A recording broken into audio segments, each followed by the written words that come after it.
U.S. indices closing higher on Thursday as the Dow Jones, the Nasdaq, the S&P 500, and the Russell 2000 all reached all-time highs. Shares in automobiles and components, commercial and professional services, and banking sectors all gaining traction, while on the economic docket, ADP employment change increasing to 250,000 in December compared to 185,000 in the month previously. Initial jobless claims improving to 250,000 in the week ended December 30th, and continuing claims that decreased to 1.91 million in the week ended December 23rd. Also, market U.S. services PMI increasing to 53.7 in December, composite PMI improving to a read of 54.1, all while advancers ahead of decliners. 64% of S&P 500 constituents, they traded higher yesterday. Now, after the markets closed, we first take a look at Apple, which reported that sales of apps for its devices on New Year's Day amounted to $300 million.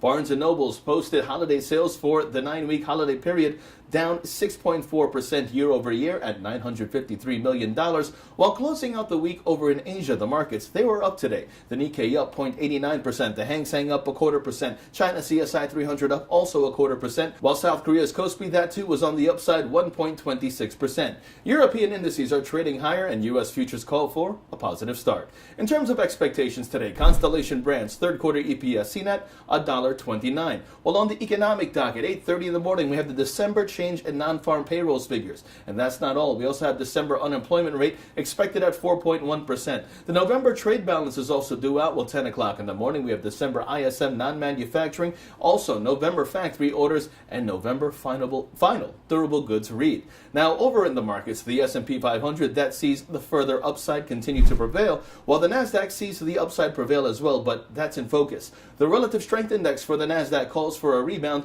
and long positions above 65.69 are favored, with targets at 66.27 and 66.62 in extension. And lastly, the Dow Jones that continues to see the bias remain bullish.